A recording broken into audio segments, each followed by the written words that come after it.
आज के इस वीडियो में हम आपको बहुत ही चौंकाने वाली कई खबरें बताने जा रहे हैं।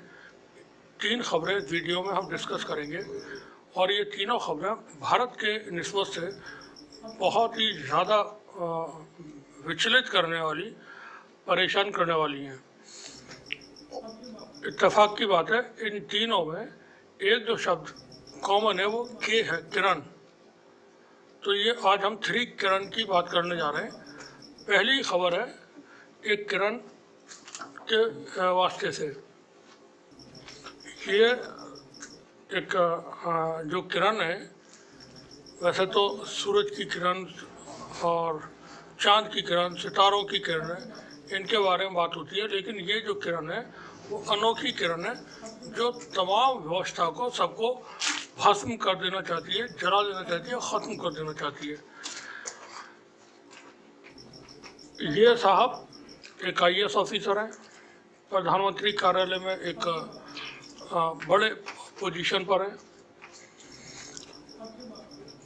PhD इन्होंने की है वर्जीनिया यूनिवर्सिटी से, MBA के हुए हैं त्रिची यूनिवर्सिटी से, MTech कंप्यूटर साइंस में है, BE इन्होंने कंप्यूटर साइंस में की है, LD इंजीनियरिंग है। ये थिंकर भी हैं, स्ट्रेटेजिस्ट भी हैं, एनालिस्ट भी हैं और कैंपेन मैनेजर भी हैं। ये भारतीय जनता पार्टी के सदस्य भी हैं।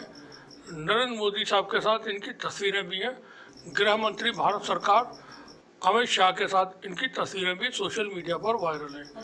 ये है डॉक्टर किरण जे पटेल, किरण भाई पटेल। ये प्रधानमंत्री कार्यालय के एक बड़े अधिकारी की हैसियत से अक्टूबर 2022 में कश्मीर पहुंचते हैं और वो तकरीबन 6 महीने कश्मीर में रहते हैं। इस दौरान कश्मीर में वो विजिट करते हैं। इनको Z+ सिक्योरिटी की सुरक्षा मिली होती है। भारत सरकार के पूर्व प्रधानमंत्री मनमोहन सिंह को आज की तारीख में Z+ की सिक्योरिटी नहीं मिली हुई है, लेकिन किरण जे भाई पटेल ये गुजरात से हैं। अब गुजरात का जो इस वक्त है वो भारत में जो कब्जा है हर चीज़ पर, वो गुजरात के ही लोगों का है। प्रधानमंत्री गुजरात से हैं, गृह मंत्री गुजरात से हैं, PMO के अधिकारी, होम गृह मंत्रालय के अधिकारी वो गुजरात से हैं। तो तमाम चीज़ों पर जो होल्ड है, कंट्रोल है, वो गुजरात लॉबी का है। तो किरण जे भाई पटेल जो है, किरण भाई पटेल, ये गुजरात के रहने वाले, ये भारतीय जनता पार्टी के सदस्य भी हैं, जैसा हमने बताया पहले आपको। ये कश्मीर पहुंचते हैं। कश्मीर भारत का सबसे ज़्यादा सेंसिटिव राज्य है।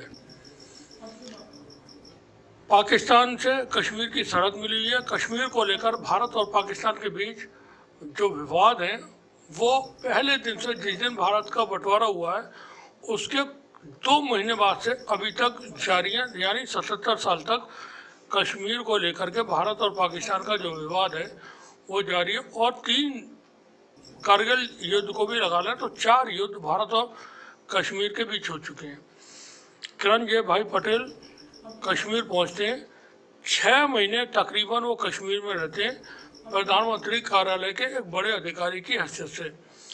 वहाँ वो 5 स्टार होटल में स्टे करते हैं।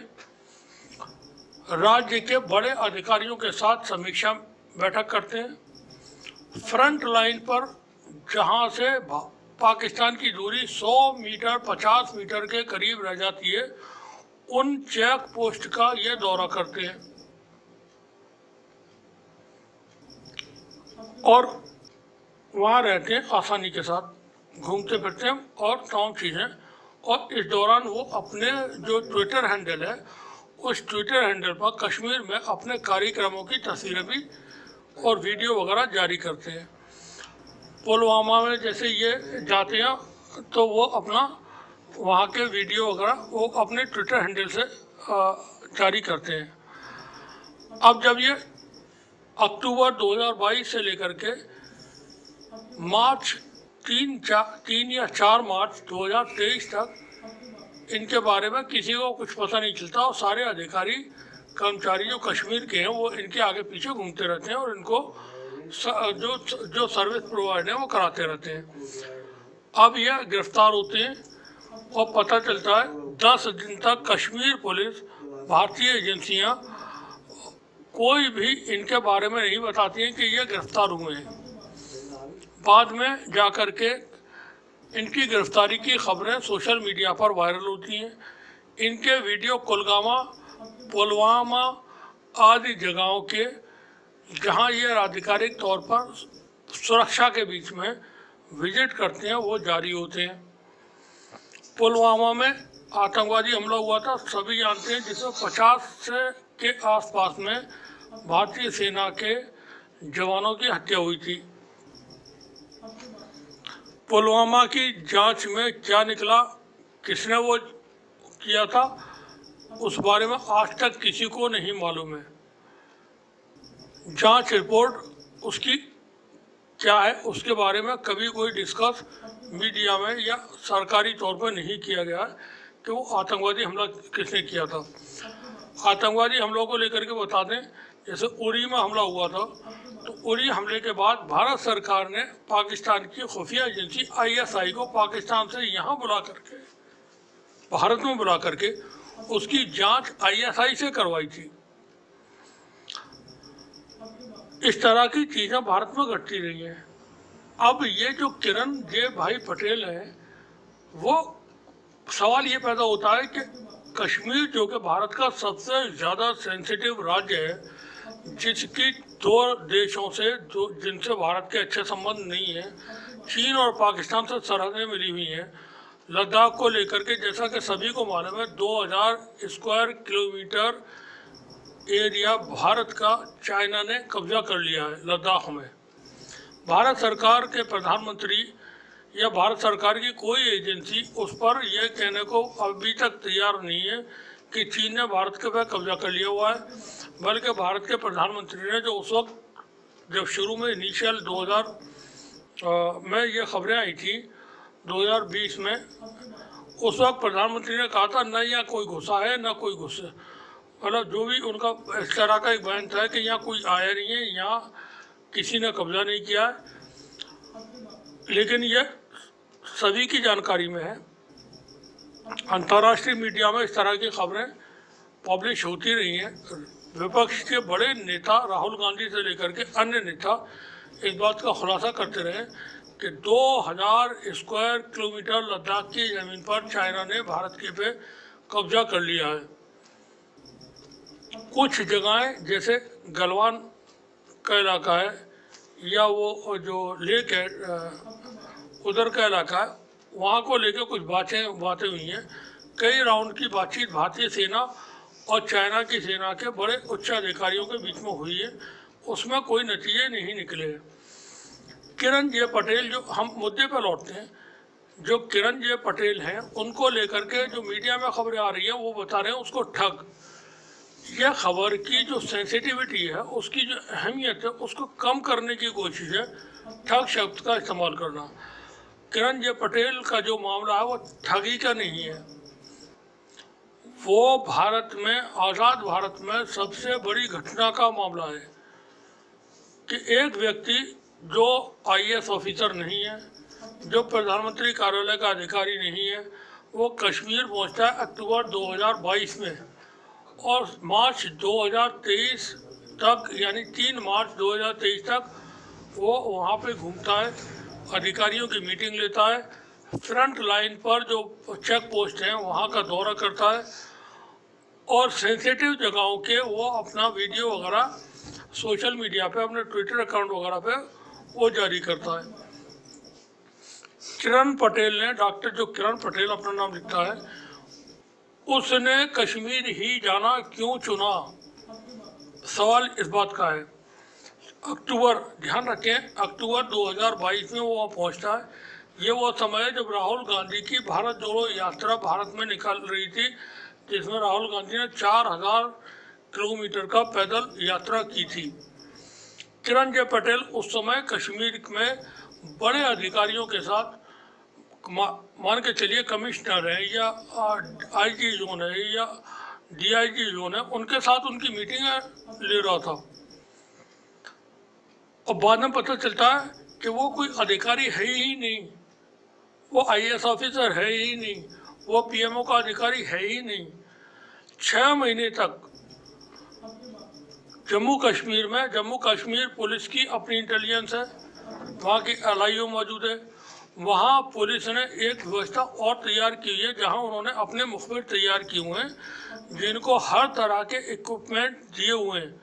उनके पास सैटेलाइट फ़ोन भी हैं, उनके पास AK-47 जैसे घातक हथियार भी रहते हैं, और भी बहुत सारी चीज़ें। उनको इतनी भी पावर है कि वो कहीं जा कर के अगर कोई प्रॉब्लम है तो वो ऑपरेशन भी अंजाम दे देते हैं।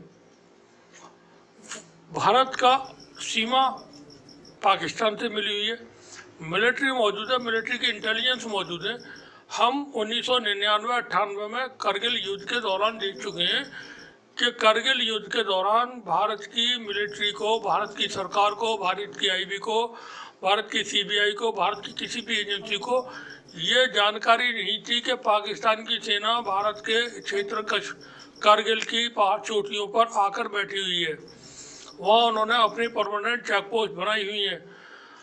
जो चरवाहे कारगिल के थे वो इन इलाकों में अपनी भेड़ें, अपने मवेशी लेकर के पहुँचते हैं और वो कुछ एक्टिविटी वहाँ देखते हैं, तब पता चलता है कि ये कोई लोग हैं जो यहाँ हैं। वो नीचे आकर के बताते हैं। उसके बाद जा कर के बहुत बाद में ये पता चलता है कि पाकिस्तान की सेना कारगिल में अब कब्जा करके बैठी हुई है। ये इंटेलिजेंस फेल्योर है, टोटल इंटेलिजेंस फेल्योर है, टोटल गवर्नमेंट फेल्योर है, Jammu Kashmir and government of Indian failure है। गृह मंत्रालय के अधीन कश्मीर है इस वक्त, भारत सरकार के अधीन कश्मीर है। कश्मीर में कोई चुनी हुई सरकार नहीं है, वहाँ पर केंद्र शासित राज्य है इस वक्त। तो किरण J पटेल जैसे लोग, जिनकी तस्वीरें वो जो हमारे यहाँ पर एक राष्ट्रीय कवि हैं, उनका नाम मुझे याद नहीं आ रहा, बड़े मशहूर है, पहले आम आदमी पार्टी के भी सदस्य हुआ करते थे, खैर नाम याद आने पर मैं आपको बताऊंगा। उनके साथ वायरल हो रही है 1980 के आसपास की तस्वीरें उनकी नरेंद्र मोदी प्रधानमंत्री भारत सरकार के साथ वायरल हो रही हैं। किसकी? जो आदमी IAS फर्जी अधिकारी बनकर के वहाँ पर मीटिंगें ले रहा था। गृह मंत्री भारत सरकार के साथ उनकी तस्वीरें वायरल हो रही हैं। उनकी पत्नी के साथ, किरण पटेल की पत्नी के साथ प्रधानमंत्री नरेंद्र मोदी की तस्वीरें सोशल मीडिया पर वायरल हो रही हैं। सवाल फिर वहीं आता है, किरण पटेल ने सबसे ज़्यादा जहाँ पर सिक्योरिटी का चैलेंज है कश्मीर जैसे राज्य में ही जाना क्यों चुना? वो उत्तराखंड, झारखंड या और कोई राज्य में क्यों नहीं गया जहाँ पर उसके ऊपर कोई ज़्यादा निगरानी नहीं हो सकती थी? और वो 6 महीने उस राज्य में घूमता है, अपनी तमाम गतिविधियों को अंजाम देता है और अधिकारियों के साथ बैठ कर के मीटिंग करता है और अधिकारियों से वहाँ से संबंधित, कश्मीर से संबंधित जो भी बहुत गोपनीय जानकारियाँ वो हासिल करता है। तो क्या अब जैसे हमने उसके ट्विटर अकाउंट को खोजा तो वो अपने ट्विटर अकाउंट पर दर्जनों IAS IPS अधिकारियों को फॉलो करता है। दर्जनों IAS IPS अधिकारी उसको फॉलो करते हैं। 1 दर्जन से ज़्यादा कश्मीर के जो अधिकारी हैं, जो कर्मचारी हैं और जो मंत्री हैं और जो BJP का नेता है वो उसको फॉलो करते हैं। तो ये तमाम चीज़ें 6 महीने तक होती रहती है, किसी को पता ही नहीं चलता। तो ये इंटेलिजेंस फेल्योर नहीं है, इसको इंटेंशनली वहाँ जैसे भेजा गया हो ऐसा प्रतीत होता है। क्यों भेजा गया? क्योंकि राहुल गांधी की यात्रा भी निकली थी, राहुल गांधी कश्मीर में पहुँचे थे और उसको लेकर के थ्रेट्स भी थी। और पुलवामा का हमको जानकारी है, मालूम है, इंदिरा गांधी और राजीव गांधी की हत्या का हमको जानकारी है, मालूम है। तो इस व्यक्ति को वहाँ क्यों भेजा गया, किसने भेजा, ये वहाँ क्यों पहुँचा, इसके खिलाफ कोई कार्रवाई कभी क्यों नहीं हुई? ये बहुत ही गंभीर समस्या है, गंभीर सवाल है। 77 साल में भारत के अंदर इस तरह का गंभीर चुनौती कभी पैदा नहीं हुई। जहां सरकार इतने बड़े लेवल पर फेलियर सरकार का हो, और जो मीडिया है, मीडिया से हम कोई तवक्को नहीं रखते कि हमारे देश का मीडिया कोई सच बात इस वक्त बताएगा। मीडिया के साथ में अपने इंटरेस्ट है। मीडिया इस वक्त बहुत बुरी तरह से प्रेशर में है, संघ के प्रेशर में है। जैसा उसको संघ की तरफ से डायरेक्शन मिलते हैं, क्योंकि जो मीडिया है उसका इस वक्त जो मालिक है, सबका मालिक एक, तो सबका मालिक संघ, मीडिया का मालिक संघ है। संघ मतलब आरएसएस। आरएसएस सरकार नहीं है, आरएसएस का कोई वजूद नहीं है, आरएसएस कोई रजिस्टर्ड संस्था नहीं है, आरएसएस के पास कोई अकाउंट नहीं है। आरएसएस भारत सरकार को किसी तरह का कोई भारत सरकार के पास आरएसएस से संबंधित कोई जानकारी नहीं है। ये सीक्रेट सर्विस एजेंसी है जो पर्दे के पीछे रह करके माफियाओं की तरह काम करती है, जिसके ये तमाम चीज़ें जानकारी की हमारी इंटेलिजेंस एजेंसीज को तमाम जानकारियाँ इस बात की पूर्व में मौजूद होना चाहिए, उनको उनके पास जानकारी होनी चाहिए कि आरएसएस क्या है। आरएसएस का जो तमाम चीज़ें हैं वो बहुत विजिबल नहीं है। तो हम किरण पटेल के ऊपर आते हैं। अब ये किरण पटेल की जो तस्वीरें गुलमर्ग की मौजूद हैं, गुलमर्ग में वो एक वीडियो शेयर करते हैं, फिर यहाँ पर एक अपने ट्विटर पर बहुत सारी वीडियो डालते हैं और तस्वीरें डालते हैं। ये यहाँ पर उनकी एक तस्वीर शेयर है जिसमें वो यहाँ खड़े हुए हैं और सिक्योरिटी के लोग मौजूद हैं। फिर उनकी एक तस्वीर लाल चौक, श्रीनगर का मशहूर जगह है, वहाँ की मौजूद है।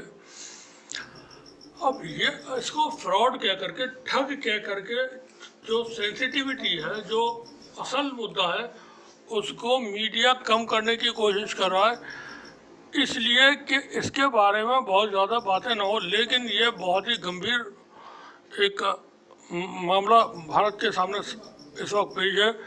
हो सकता है ये व्यक्ति चाइना का एजेंट हो सकता है ये व्यक्ति पाकिस्तान का एजेंट हो सकता है ये व्यक्ति आईएसआई का एजेंट हो सकता है ये व्यक्ति आरएसएस का एजेंट हो सकता है ये व्यक्ति इसराइल या किसी माफिया ग्रुप का, दाऊद इब्राहिम का आदमी हो सकता है।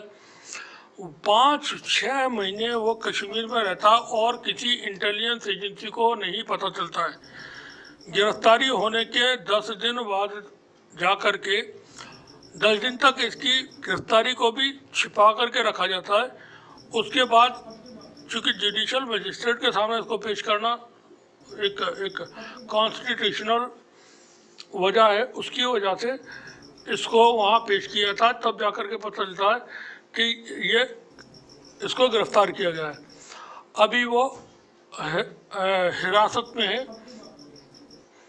लेकिन सवाल यही है कि ये व्यक्ति कश्मीर ही क्यों गया, किसी अन्य राज्य में क्यों नहीं गया? क्या इसको भेजा किसने वहाँ? क्योंकि जो तस्वीरें शेयर हो रही हैं वो तो प्रधानमंत्री और गृह मंत्री इन लोगों के साथ में शेयर हो रही हैं, और हमारे सामने पहला एक वाक़या हो चुका है पुलवामा के वक्त में।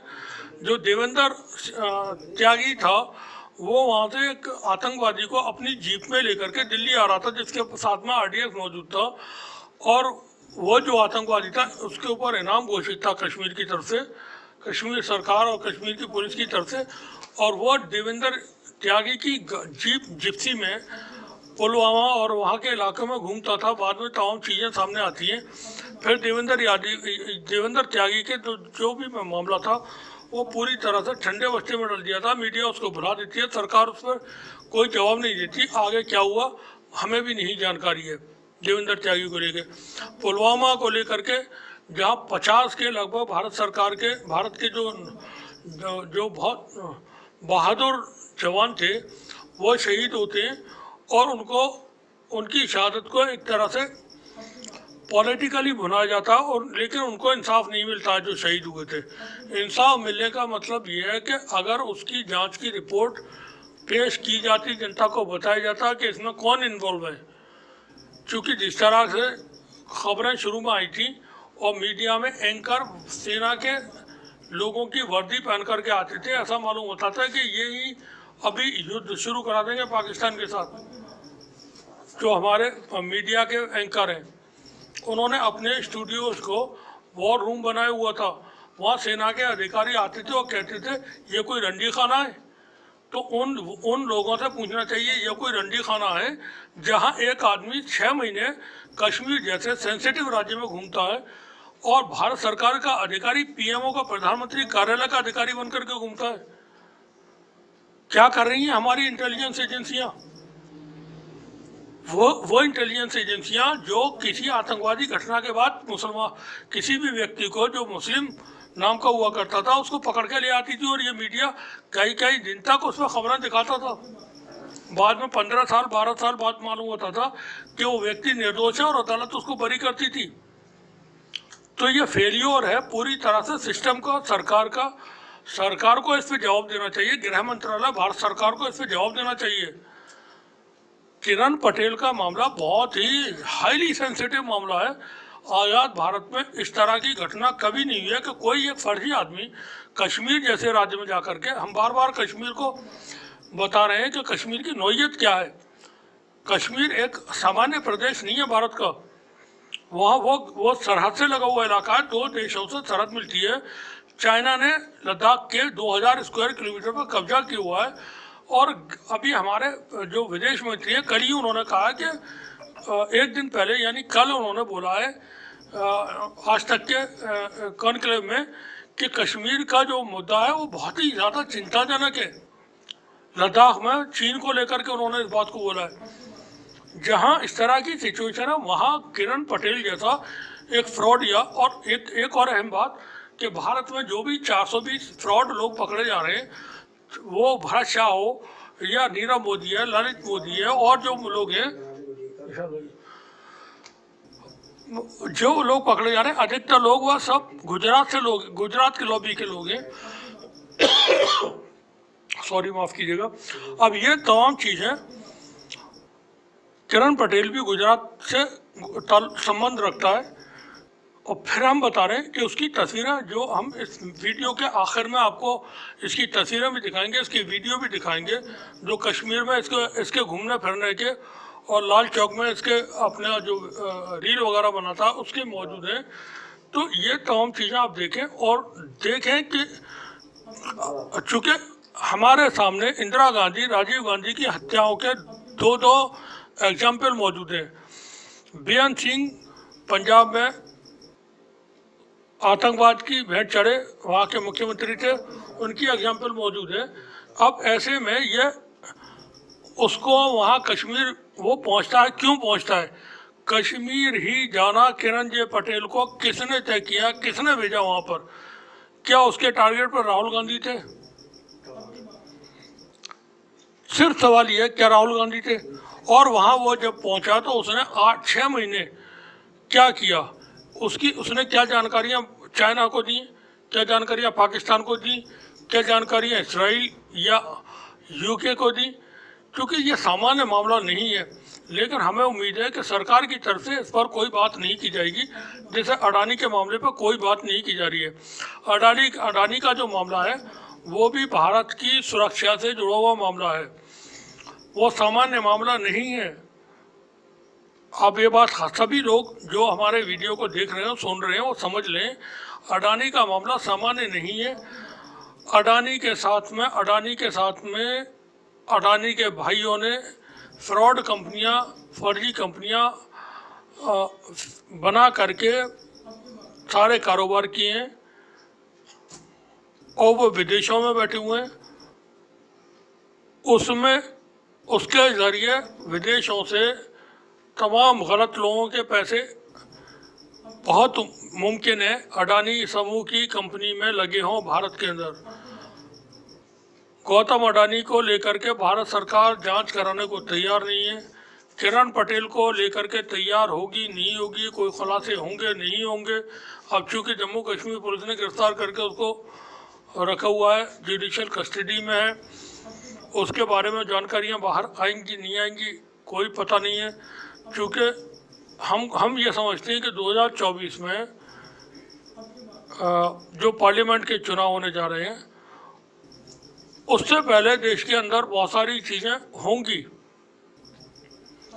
और विपक्ष की पार्टियां इन चीज़ों को लेकर के सजग भी हैं। 2022 के चुनाव में जो यूपी विधानसभा के हुए थे, उस वक्त जो समाजवादी पार्टी के अध्यक्ष हैं अखिलेश यादव, उस दौरान उन्होंने एक बयान मीडिया में दिया था कि भारत के लोगों को 1947 से पहले जिस तरह से अंग्रेजों के खिलाफ आंदोलन करना पड़ा था, इस तरह का आंदोलन करना पड़ेगा अगर ये लोग सत्ता में, यानी भारतीय जनता पार्टी के लोग सत्ता में आ जाते हैं तो अखिलेश यादव की बात यहाँ पर 2024 के बाद पूरी हो सकती है। 2024 से पहले न जाने किस तरह के प्रकरण सामने आएंगे। उससे पहले जो डॉक्टर किरण पटेल, माननीय किरण पटेल, IAS ऑफिसर, भारत सरकार, माननीय अधिकारी, प्रधानमंत्री कार्यालय, भारत सरकार, जो फर्जी हैं, उनको लेकर के खुलासे हुए हैं, वो बहुत ही चौंकाने वाले हैं।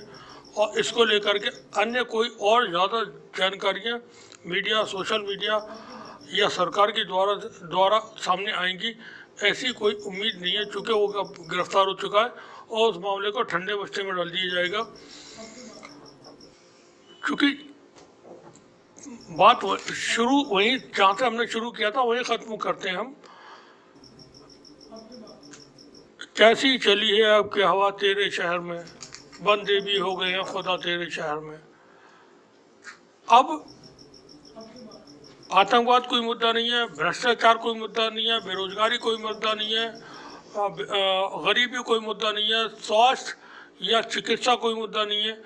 जनता भी इस बात के लिए लगभग तैयार सी होती जा रही है कि 15 किलो का थैला हमको दे दो और हमको खाने के लिए मिलता रहे, हम खुश हैं। ऐसे में विपक्ष के जो दल हैं उनको सजग रहना होगा, सवाल उठाते रहने होंगे। जो मीडिया, जो सोशल मीडिया, वहाँ पे काम करने वाले लोग हैं, उनको एक्टिव रहना होगा। शुक्रिया, बने रहिए हमारे साथ, देखते रहिए टीचिंग न्यूज़। आपसे फिर हम एक बार रिक्वेस्ट करते हैं, हमारी रिपोर्ट में कहीं कोई मिस्टेक आपको नज़र आए, कोई गलती नज़र आए, मेहरबानी करके आप हमको बताएं, कमेंट बॉक्स में बताएं। आपके अगर कोई सुझाव है वो हमें बताएं। मुमकिन हो तो हमारे वीडियो को आप सब्सक्राइब भी कर दें। शुक्रिया आपका। सदियों से भारत भूमि दुनिया की शान है।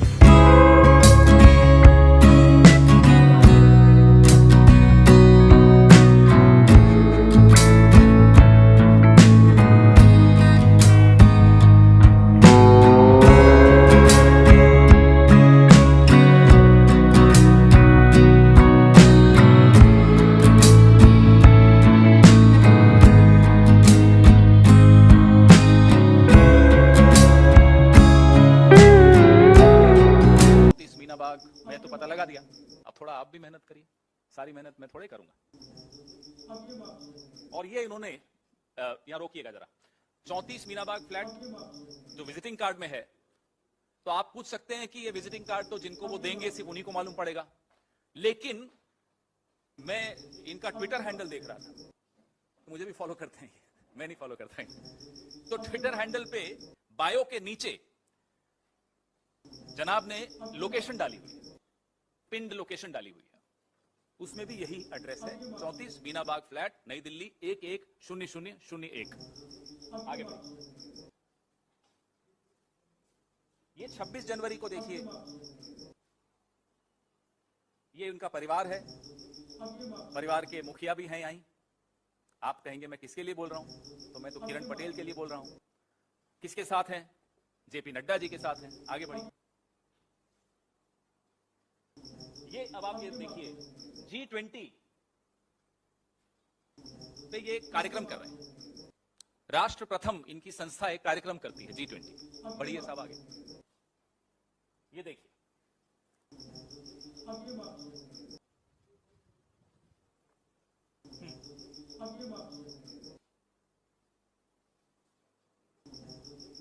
हो गया ये, बढ़िया। राष्ट्र प्रथम परिवार।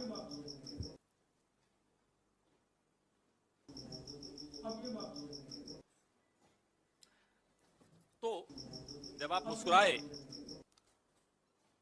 मजाक और तंज में मैं कभी पीछे नहीं चूकता, लेकिन ये मामला बहुत गंभीर है, राष्ट्र की सुरक्षा की दृष्टि से बहुत गंभीर है।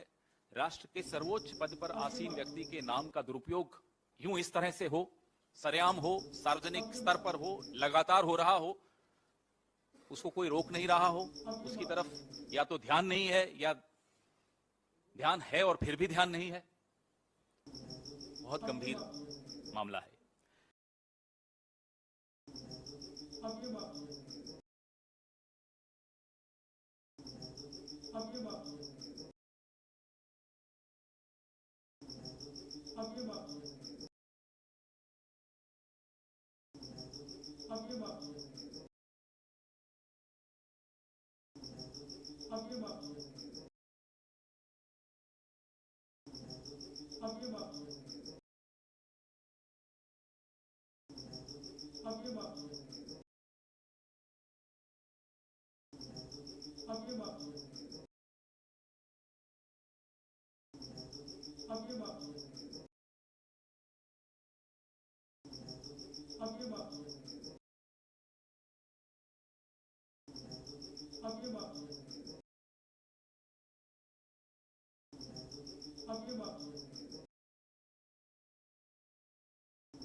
मैं बीजेपी को कहना चाहता हूं कि अपनी जांच एजेंसियों का ध्यान आम आदमी पार्टी और मनीष सिसोदिया से हटाकर उन लोगों पे डालिए जो लोग आपके नाम का इस्तेमाल कर कर भारत की एजेंसियों का, भारत के सुरक्षा विभाग का, पुलिस का, सबका मिसयूज कर रहे हैं। अभी हाल ही में हमने देखा कि गुजरात के भारतीय जनता पार्टी के एक साधारण कार्यकर्ता किरण भाई पटेल अपने आप को प्राइम मिनिस्टर्स ऑफिस का एडिशनल डायरेक्टर बताते हुए पिछले 6 महीने से कश्मीर में रह रहे हैं।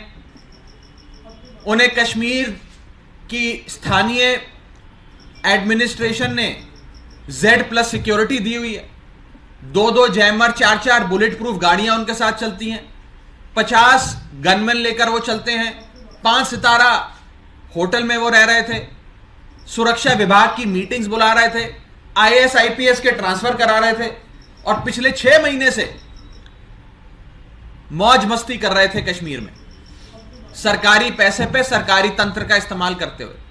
क्या काबिलियत थी उनकी एक करने की?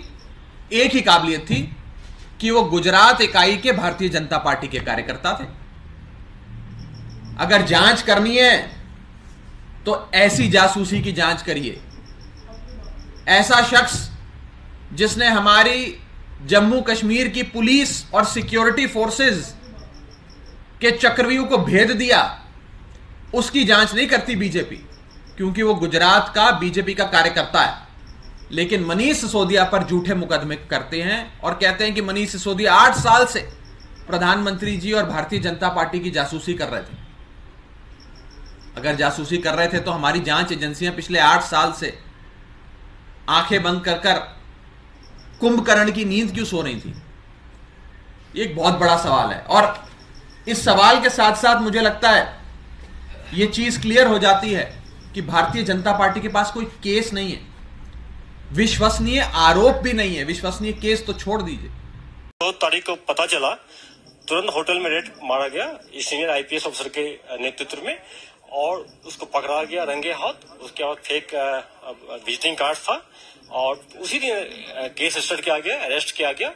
14 दिन पुलिस की रिमांड में रहा, रिक्वेस्ट इंट्रोगेशन हुआ, तफ्तीश हुआ है। अभी जुडिशियल रिमांड में जेल में बंद है पूरा, और उसमें हम लोग पूरा तफ्तीश प्रोफेशनली कर रहे हैं और उसमें गुजरात पुलिस का भी हेल्प ले रहे हैं। उसमें किसी को बख्शा नहीं जाएगा। सरकार, देश के प्रधानमंत्री, देश का कैबिनेट का आंख, नाक, कान, दिल, दिमाग, जिगर, तन, मन, धन, सब कुछ प्रधानमंत्री के एक दोस्त को बचाने में एकदम अर्पण कर दिया गया, समर्पण है टोटल। तो नाक के नीचे क्या हो रहा है, पीएमओ की नाक के नीचे, गृह मंत्री की नाक के नीचे क्या हो रहा है, उनको कानों कान खबर नहीं है। क्यों? क्योंकि जनाब 18 घंटे जाग के अपने दोस्त को बचाने के लिए संघर्ष कर रहे हैं। 18 घंटे, वो तो 18 घंटे तो पिछले साल की बात है, सुना 20 घंटे हो गया। यह स्थिति है देश की सरकार की। ये जम्मू कश्मीर ऐसा संवेदनशील इलाका इस देश का, इस विश्व का, वहां एक हफ्ता नहीं, एक दिन नहीं, एक महीना नहीं, 5 महीने से लगातार एक आदमी सुरक्षा बलों के साथ धोखाधड़ी कर रहा हो और जनाब को खबर ही नहीं है, साहिब को। सवाल यह उठता है, यह है आपका सूचना तंत्र, यह है आपका इंटेलिजेंस मैकेनिज्म, जिसको 5 महीने लग गए ये पता लगाने में कि आपके नाम का दुरुपयोग संवेदनशील इलाकों में हो रहा है। ये भाई साहब जो हैं Z+ सिक्योरिटी लेकर कश्मीर में घूम रहे हैं, प्रधानमंत्री के कार्यालय का कार्ड छपवा कर कश्मीर में घूम रहे हैं, IAS अधिकारियों को हुड़की दे रहे हैं, लोगों की ट्रांसफर पोस्टिंग्स की बातें कर रहे हैं और ऐसे संवेदनशील इलाकों में जाते हैं जहां सिविलियंस का जाना अलाउड नहीं है, सिविलियंस को वहां नहीं जाने दिया जाए। मैं और आप नहीं जा सकते, आप तो प्रेस कार्ड है तो भी नहीं जा सकते।